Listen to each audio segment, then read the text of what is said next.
नमस्कार, मैं मेघा रानी एक बार फिर से उपस्थित हूँ राग दरबारी का तीसरा अध्याय लेकर। तो चलिए पढ़ते हैं। दो बड़े और छोटे कमरों का एक डाक बंगला था जिसे डिस्ट्रिक्ट बोर्ड ने छोड़ दिया था। उसके तीन और कच्ची दीवारों पर छप्पर डालकर कुछ अस्तबल बनाए गए थे। अस्तबलों से कुछ दूरी पर पक्की ईंटों की दीवार पर टिन डालकर एक दुकान सी खोली गई थी। एक ओर रेलवे फाटक के पास पाई जाने वाली एक कमरे की गुमटी थी, दूसरी ओर एक बड़े बरगद के पेड़ के नीचे एक कब्र जैसा चबूतरा था। अस्तबलों के पास एक नए ढंग की इमारत बनी थी जिस पर लिखा था सामुदायिक मिलन केंद्र शिवपालगंज। इस सबके पिछवाड़े 3-4 एकड़ का ऊसर पड़ा था जिसे तोड़कर उसमें चरी बोई गई थी। चरी कहीं कहीं सचमुच ही उगाई थी। इन्हीं सब इमारतों के मिले जुले रूप को छंगामल विद्यालय इंटरमीडिएट कॉलेज शिवपालगंज कहा जाता था। यहाँ से इंटरमीडिएट पास करने वाले लड़के सिर्फ इमारत के आधार पर कह सकते थे कि हम शांति निकेतन से भी आगे हैं। हम असली भारतीय विद्यार्थी हैं। हम नहीं जानते कि बिजली क्या है, नल का पानी क्या है, पक्का फर्श किसको कहते हैं, सैनिटरी फिटिंग किस चिड़िया का नाम है। हमने विलायती तालीम तक देसी परंपरा में पाई है और इसीलिए हमें देखो, हम आज भी उतने ही प्राकृत हैं। हमारे इतना पढ़ लेने पर भी हमारा पेशाब पेड़ के तने पर ही उतरता है, बंद कमरे में ऊपर चढ़ जाता है। छंगामल कभी जिला बोर्ड के चेयरमैन थे। एक फर्जी प्रस्ताव लिखवाकर उन्होंने बोर्ड के डाक बंगले को इस कॉलेज की प्रबंध समिति के नाम उस समय लिख दिया था जब कॉलेज के पास प्रबंध समिति को छोड़कर और कुछ नहीं था। लिखने की शर्त के अनुसार कॉलेज का नाम छंगामल विद्यालय पड़ गया था। विद्यालय के एक एक टुकड़े का अलग अलग इतिहास था। सामुदायिक मिलन गांव सभा के नाम पर लिए गए सरकारी पैसे से बनवाया गया था, पर उसमें प्रिंसिपल का दफ्तर था और कक्षा 11 और 12 की पढ़ाई होती थी। अस्तबल जैसी इमारतें श्रमदान से बनी थी। टिन शेड जैसे किसी फौजी छावनी के भग्नावशेषों को रातों रात हटाकर खड़ा किया गया था। जुता हुआ ऊसर कृषि विज्ञान की पढ़ाई के काम आता था। उसमें जगह जगह उगी हुई ज्वार प्रिंसिपल की भैंस के काम आती थी। देश में इंजीनियरों और डॉक्टरों की कमी है। कारण यह कि इस देश के निवासी परंपरा से कवि हैं। चीज़ को समझने से पहले वे उस पर मुग्ध होकर कविता कहते हैं। भाखड़ा नंगल बांध को देखकर वे कहते हैं, आहा, अपना चमत्कार दिखाने के लिए देखो, प्रभु ने फिर से भारत भूमि को ही चुना है। ऑपरेशन टेबल पर पड़ी हुई युवती को देखकर वे मतीराम बिहारी की कविताएं दोहराने लग सकते हैं। भावना के इस तूफान के बावजूद और इसी तरह की दूसरी अड़चनों के बावजूद इस देश को इंजीनियर पैदा करने हैं, डॉक्टर बनाने हैं। इंजीनियर और डॉक्टर तो असल में वे तब होंगे जब वे अमेरिका या इंग्लैंड जाएंगे, पर कुछ शुरुआती काम टेक ऑफ स्टेज वाला यहाँ भी होना है। वह काम भी छंगामल विद्यालय इंटर कॉलेज कर रहा था। साइंस का क्लास लगा था। 9वां दर्जा मास्टर मोतीराम, जो एक तरह BSc पास थे, लड़कों को आपेक्षिक घनत्व पढ़ा रहे थे। बाहर उस छोटे से गांव में छोटेपन की बतौर अनुप्रास छटा छाई थी। सड़क पर ईख से भरी बैलगाड़ियां शक्कर मिल की ओर जा रही थी। कुछ मरियल लड़के पीछे से ईख खींच खींच कर भाग रहे थे। आगे बैठा हुआ गाड़ीवान खींच खींच कर गालियां दे रहा था। गालियों का मौलिक महत्व आवाज की ऊंचाई में है और इसलिए गालियां और जवाबी गालियां एक दूसरे को ऊंचाई पर काट रही थी और दर्जे में खिड़की के रास्ते घुसकर पार्श्व संगीत का काम कर रही थी। लड़के नाटक का मजा ले रहे थे, साइंस पढ़ रहे थे। एक लड़के ने कहा, मास्टर साहब, आपेक्षिक घनत्व किसे कहते हैं? वे बोले, आपेक्षिक घनत्व माने रिलेटिव डेंसिटी। एक दूसरे लड़के ने कहा, अब आप देखिए, साइंस नहीं अंग्रेजी पढ़ा रहे हैं। वे बोले, साइंस वाला अंग्रेजी के बिना कैसे आ सकता है? लड़कों ने जवाब में हंसना शुरू कर दिया। हंसी का कारण हिंदी अंग्रेजी की बहस नहीं, साला का मुहावरेदार प्रयोग था। वे बोले, यह हंसी की बात नहीं है। लड़कों को यकीन न हुआ, वे और जोर से हंसे। इस पर मास्टर मोतीराम खुद उन्हीं के साथ हंसने लगे। लड़के चुप हो गए। उन्होंने लड़कों को माफ कर दिया। बोले, रिलेटिव डेंसिटी नहीं समझते हो तो आपेक्षिक घनत्व को यूं दूसरी तरकीब से समझो। आपेक्षिक माने किसी के मुकाबले का। मान लो तुमने एक आटा चक्की खोल रखी है और तुम्हारे पड़ोस में तुम्हारे पड़ोसी ने दूसरी आटा चक्की खोल रखी है। तुम महीने में उससे 500 रुपया पैदा करते हो और तुम्हारा पड़ोसी 400, तो तुम्हें उसके मुकाबले ज़्यादा फायदा हुआ। इसे साइंस की भाषा में कह सकते हैं कि तुम्हारा आपेक्षिक लाभ ज़्यादा है। समझ गए? एक लड़का बोला, समझ तो गए मास्टर साहब, पर पूरी बात शुरू से ही गलत है। आटा चक्की से इस गांव में कोई भी 500 रुपया महीना नहीं पैदा कर सकता। मास्टर मोतीराम ने मेज पर हाथ पटक कर कहा, क्यों नहीं कर सकता? करने वाला क्या नहीं कर सकता? लड़का इस बात से और बात करने की कला से प्रभावित नहीं हुआ। बोला, कुछ नहीं कर सकता। हमारे चाचा की चक्की धक्का पेल चलती है, पर मुश्किल से 200 रुपया महीना पैदा करती है। कौन है तुम्हारा चाचा? मास्टर मोतीराम की आवाज़ जैसे पसीने से तर हो गई। उन्होंने उस लड़के को ध्यान से देखते हुए पूछा, तुम उस बेईमान मुन्नू के भतीजे तो नहीं हो? लड़के ने अपने अभिमान को छिपाने की कोशिश नहीं की, लापरवाही से बोला, और नहीं तो क्या। बेईमान मुन्नू बड़े ही बाइज्जत आदमी थे। अंग्रेजों में जिनके गुलामों में शायद ही कोई खुशबू हो, एक कहावत है, गुलाम को किसी भी नाम से पुकारो वह वैसा ही खुशबूदार बना रहेगा। वैसे ही उन्हें भी किसी भी नाम से क्यों ना पुकारा जाए, बेईमान मुन्नू उसी तरह इत्मीनान से आटा चक्की चलाते थे, पैसा कमाते थे, बाइज्जत आदमी थे। वैसे बेईमान मुन्नू ने यह नाम खुद नहीं कमाया था या उन्हें विरासत में मिला था। बचपन से उनके बापू उन्हें प्यार से मारे बेईमान कहते थे, माँ उन्हें प्यार से मारे मुन्नू कहती थी। पूरा गांव अब उन्हें मुन्नू कहता था। वे इस नाम को उसी सरलता से स्वीकार कर चुके थे जैसे हमने जेबी कृपलानी के लिए आचार्य जी, JL नेहरू के लिए पंडित जी या MK गांधी के लिए महात्मा जी बतौर नाम स्वीकार कर लिया है। मास्टर मोतीराम बेईमान मुन्नू के भतीजे को थोड़ी देर तक घूरते रहे। फिर उन्होंने सांस खींचकर कहा, जाने दो। उन्होंने खुली हुई किताब पर निगाह गड़ा दी। जब उन्होंने निगाह उठाई तो देखा लड़कों की निगाहें उनकी ओर पहले से ही उठी थी। उन्होंने कहा, क्या बात है? एक लड़का बोला, तो यही तय रहा कि आटा चक्की से महीने में 500 रुपया नहीं पैदा किया जा सकता? कौन कहता है? मास्टर साहब बोले, मैंने खुद आटा चक्की से 700 रुपया तक एक महीने में खींचा है, पर बेईमान मुन्नू की वजह से सब चौपट होता जा रहा है। बेईमान मुन्नू के भतीजे ने शालीनता से कहा, इसका अफसोस ही क्या मास्टर साहब, यह तो व्यापार है, कभी चित कभी पट, कंपटीशन में ऐसा ही होता है। ईमानदार और बेईमान का क्या कंपटीशन? क्या बकते हो? मास्टर मोतीराम ने डपट कर कहा। तब तक कॉलेज का चपरासी उनके सामने एक नोटिस लेकर खड़ा हो गया। नोटिस पढ़ते पढ़ते उन्होंने कहा, जिसे देखो मुआयना करने को चला आ रहा है, पढ़ाने वाला अकेला, मुआयना करने वाले 10-10। एक लड़के ने कहा, बड़ी खराब बात है। वे चौंक कर क्लास की ओर देखने लगे। बोले, यह कौन बोला? एक लड़का अपनी जगह से हाथ उठाकर बोला, मैं मास्टर साहब, मैं पूछ रहा था कि आपेक्षिक घनत्व निकालने का क्या तरीका है।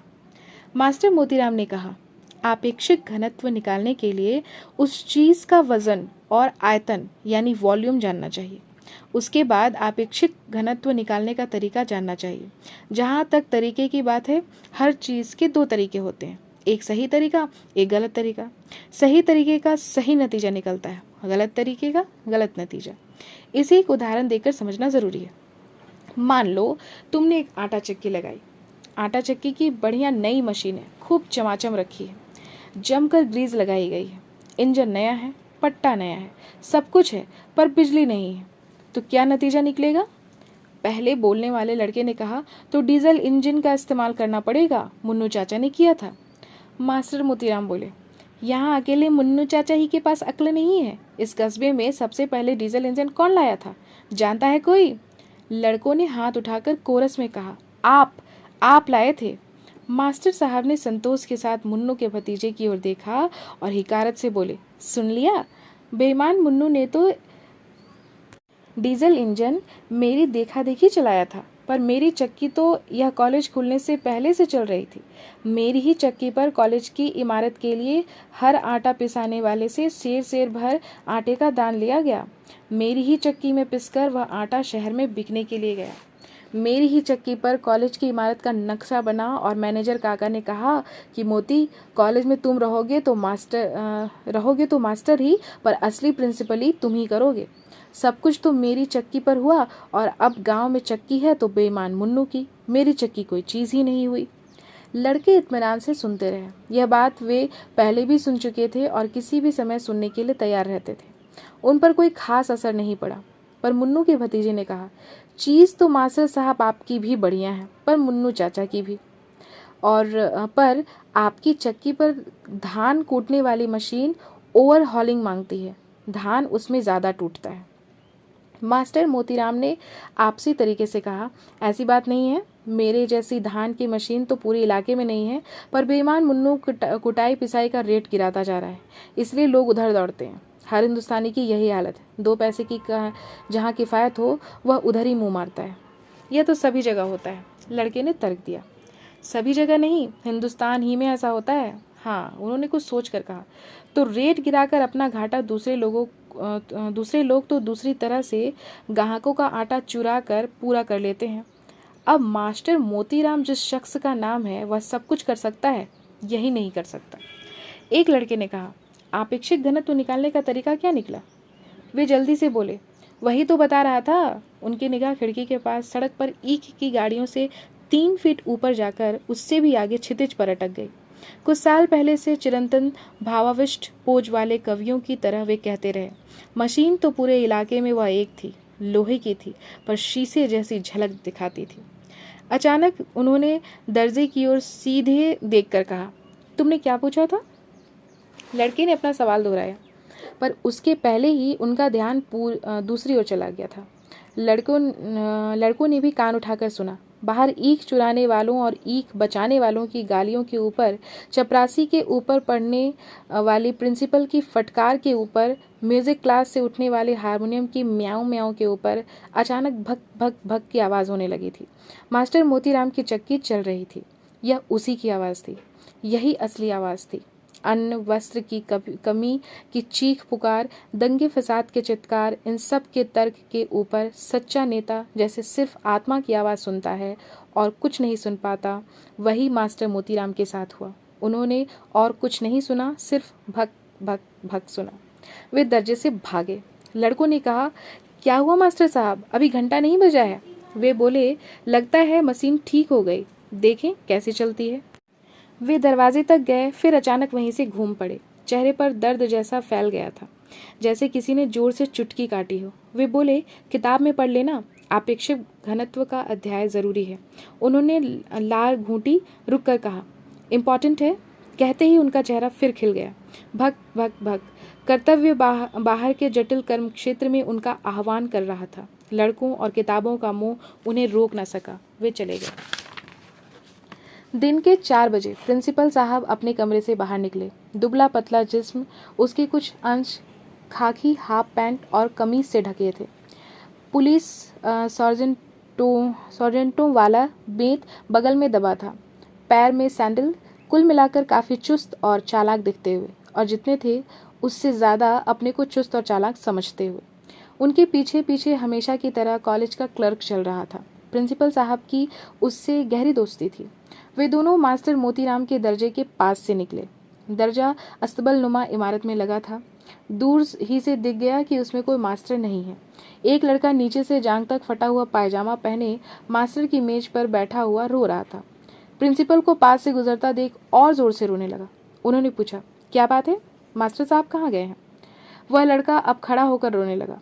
एक दूसरे लड़के ने कहा, यह मास्टर मोतीराम की क्लास है। फिर प्रिंसिपल को बताने की ज़रूरत नहीं पड़ी कि मास्टर साहब कहाँ गए। क्लर्क ने कहा, सेकेंड हैंड मशीन 24 घंटे की निगरानी मांगती है। कितनी बार मास्टर मोतीराम से कहा है कि बेच दो इस आटा चक्की को, पर कुछ समझते ही नहीं है। मैं खुद एक बार 1500 रुपया देने को तैयार था। प्रिंसिपल साहब ने क्लर्क से कहा, छोड़ो इस बात को, उधर के दर्जे से मालवीय को बुला लाओ। क्लर्क ने एक लड़के से कहा, जाओ उधर के दर्जे से मालवीय को बुला लाओ। थोड़ी देर में एक भला सा दिखने वाला नौजवान आता हुआ नजर आया। प्रिंसिपल साहब ने उसे दूर से देखते ही चिल्लाकर कहा, भाई मालवीय, यह क्लास भी देख लेना। मालवीय नज़दीक आकर छप्पर का एक बांस पकड़कर खड़ा हो गया और बोला, एक ही पीरियड में 2 क्लास कैसे ले सकूंगा? रोने वाले लड़का रो रहा था। क्लास के पीछे कुछ लड़के जोर जोर से हंस रहे थे। बाकी लोगों के पास कुछ इस तरह भीड़ की शक्ल में खड़े हो गए थे जैसे चौराहे पर एक्सीडेंट हो गया हो। प्रिंसिपल साहब ने आवाज़ तेज करके कहा, ज़्यादा कानून ना छांटो। जब से तुम खन्ना के साथ उठने बैठने लगे हो, तुम्हें हर काम में दिक्कत मालूम होती है। मालवीय प्रिंसिपल साहब का मुंह देखता रह गया। क्लर्क ने कहा, सरकारी बस वाला हिसाब लगाओ मालवीय, एक बस बिगड़ जाती है तो सब सवारियां पीछे आने वाली दूसरी बस में बैठा दी जाती है। इन लड़कों को भी वैसे ही अपने दर्जे में ले जाकर बैठा लो। उसने बहुत मीठी आवाज़ में कहा, पर यह तो 9वां दर्जा है और मैं वहाँ 7वें दर्जे को पढ़ा रहा हूँ। प्रिंसिपल साहब की गर्दन मुड़ गई। समझने वाले समझ गए कि अब उनके हाथ हाफ पैंट की जेबों में चले जाएंगे और वे चीखेंगे। वही हुआ। वे बोले, मैं सब समझता हूँ, तुम भी खन्ना की तरह बहस करने लगे हो। मैं 7वें और 9वें का फर्क समझता हूँ। हमका अब प्रिंसिपली करे ना सिखाओ भैया, जौनो हुकुम है तौनु चुप्पे कैरी आउट करो, समझियो कि नहीं। प्रिंसिपल साहब पास के ही गांव के रहने वाले थे। दूर दूर के इलाकों में वे अपने 2 गुणों के लिए विख्यात थे। एक तो खर्च का फर्जी नक्शा बनाकर कॉलेज के लिए ज़्यादा से ज़्यादा सरकारी पैसा खींचने के लिए, दूसरे गुस्से की चरम दशा में स्थानीय अवधी बोली का इस्तेमाल करने के लिए। जब वे फर्जी नक्शा बनाते थे तो बड़ा से बड़ा ऑडिटर भी उनमें कलम न लगा सकता था, और जब वे अवधि बोलने लगते थे तो बड़ा से बड़ा तर्कशास्त्री भी उनकी बात का जवाब न दे सकता था। मालवीय सिर झुकाकर वापस चला गया। प्रिंसिपल साहब ने फटे पायजामे वाले लड़के की पीठ पर एक बेत झाड़कर कहा, जाओ उसी दर्जे में जाकर सब लोग चुपचाप बैठो। जरा भी सांस ली तो खाल खींच लूंगा। लड़कों के चले जाने पर क्लर्क ने मुस्कुरा कर कहा, चलिए अब खन्ना मास्टर का भी नज़ारा देख लें। खन्ना मास्टर का असली नाम खन्ना था, वैसे ही जैसे तिलक, पटेल, गांधी, नेहरू आदि हमारे यहाँ जाति के नहीं बल्कि व्यक्ति के नाम हैं। इस देश में जाति प्रथा को खत्म करने की यही एक सीधी सी तरकीब है। जाति से उसका नाम छीनकर उसे किसी आदमी का नाम बना देने से जाति के पास और कुछ नहीं रह जाता, वह अपने आप खत्म हो जाती है। खन्ना मास्टर इतिहास के लेक्चरर थे, पर इस वक्त इंटरमीडिएट के एक दर्जे में अंग्रेजी पढ़ा रहे थे। वे दांत पीसकर कह रहे थे, हिंदी में तो बड़ी बड़ी बड़ी प्रेम कहानियां लिखा करते हो, पर अंग्रेजी में कोई जवाब देते हुए मुंह घोड़े सा जैसा लटक जाता है। एक लड़का दर्जे में सिर लटकाए खड़ा था। वैसे तो घी दूध की कमी और खेल कूद की तंगी से हर औसत विद्यार्थी मरियल घोड़े जैसा दिखता है, पर इस लड़के के मुंह की बनावट कुछ ऐसी थी कि इस बात इसी पर चिपक कर रह गई थी। दर्जे के लड़के जोर से हंसे। खन्ना मास्टर ने अंग्रेजी में पूछा, बोलो मेटाफर का क्या अर्थ है? लड़का वैसे ही खड़ा था। कुछ दिन पहले इस देश में यह शोर मचा था कि अपढ़ आदमी बिना सींग पूंछ का जानवर होता है। उस हल्ले में अपढ़ आदमियों से बहुत से लड़कों ने देहात में हल और कुदालें छोड़ दी और स्कूलों पर हमला बोल दिया। हजारों की तादाद में आए हुए ये लड़के स्कूलों, कॉलेजों, यूनिवर्सिटियों को बुरी तरह से घेरे हुए थे। शिक्षा के मैदान में भब्बड़ मचा हुआ था। अब कोई यह प्रचार करता हुआ नहीं दिख पड़ता था कि अपढ़ आदमी जानवर की तरह है, बल्कि दबी जबान से यह कहा जाने लगा था कि ऊंची तालीम उन्हीं को लेनी चाहिए जो उसके लायक हों। इसके लिए स्क्रीनिंग होनी चाहिए। इस तरह से घुमा फिराकर इन देहाती लड़कों को फिर से हल की मूठ पकड़ाकर खेत में छोड़ देने की राय दी जा रही थी। पर हर साल फेल होकर दर्जे में सब तरह की डांट फटकार झेलकर और खेती की महिमा पर नेताओं के निर्झरपंथी व्याख्यान सुनकर भी वे लड़के हल और कुदाल की दुनिया में वापस जाने को तैयार न थे। वे कण खजूरे की तरह स्कूल से चिपके हुए थे और किसी भी कीमत पर उससे चिपके रहना चाहते थे। घोड़े के मुंह वाला यह लड़का भी इसी भीड़ का एक अंग था। दर्जे में उसे घुमा फिराकर रोज रोज बताया जाता था कि जाओ बेटा, जाकर अपनी भैंस दूहो और बैलों की पूंछ उमेटो, शेली और कीटस तुम्हारे लिए नहीं है। पर बेटा अपने बाप से कई शताब्दी आगे निकल चुका था और इन इशारों को समझने के लिए तैयार नहीं था। उसका बाप आज भी अपने बैलों के लिए 12वीं शताब्दी में प्रचलित गंडासे से चारा काटता था।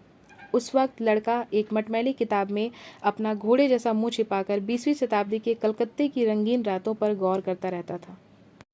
इस हालत में वह कोई परिवर्तन झेलने को तैयार न था, इसलिए वह मेटाफर का मतलब नहीं बता सकता था और न अपने मुंह की बनावट पर बहस करना चाहता था।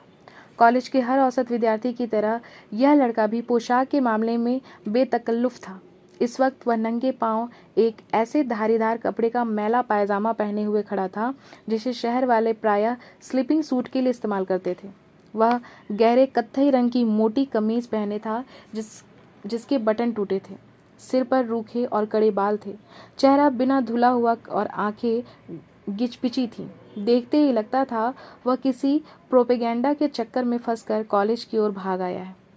लड़के ने पिछले साल किसी सस्ती पत्रिका से एक प्रेम कथा नकल करके अपने नाम से कॉलेज की पत्रिका में छपा दी थी। खन्ना मास्टर उसकी इसी ख्याति पर कीचड़ उछाल रहे थे। उन्होंने आवाज़ बदलकर कहा, कहानीकार जी कुछ बोलिए तो, मेटाफर क्या चीज़ होती है? लड़के ने अपनी जांघें खुजलानी शुरू कर दी। मुंह को कई बार टेढ़ा मेढ़ा करके वह आखिर में बोला, जैसे महादेवी जी की कविता में वेदना का मेटाफर आता है। खन्ना मास्टर ने कड़क कर कहा, शट अप, यह अंग्रेजी का क्लास है। लड़के ने जांघें खुजलानी बंद कर दी। वे खाकी पतलून और नीले रंग की बुश शर्ट पहने थे और आंखों पर सिर्फ चुस्त दिखने के लिए काला चश्मा लगाए थे। कुर्सी के पास से निकलकर वे मेज़ के आगे आ गए। अपनी कूल्हे का एक संक्षिप्त भाग उन्होंने मेज़ से टिका लिया। लड़के को वे कुछ और कहने जा रहे थे, तभी उन्होंने क्लास के पिछले दरवाजे पर प्रिंसिपल साहब को घूरते हुए पाया। उन्हें बरामदे में खड़े हुए क्लर्क का कंधा भर दिख पड़ा था। वे मेज़ का सहारा छोड़कर सीधे खड़े हो गए और बोले, जी शैली की एक कविता पढ़ा रहा था। प्रिंसिपल ने एक शब्द पर दूसरा शब्द लुढ़काते हुए तेजी से कहा, पर आपकी बात सुन कौन रहा है? ये लोग तो तस्वीरें देख रहे हैं। वे कमरे के अंदर आ गए। बारी बारी से लड़कों की पीठ में उन्होंने अपना बेंच चुभोया। वे उठकर खड़े हो गए। एक गंदे पायजामे, बुश शर्ट और तेल बहाते हुए बालों वाला चीकटदार लड़का था। दूसरे घुटे सिर कमीज और अंडरवियर पहने हुए पहलवानी धज का। प्रिंसिपल साहब ने उनसे कहा, यही पढ़ाया जा रहा है?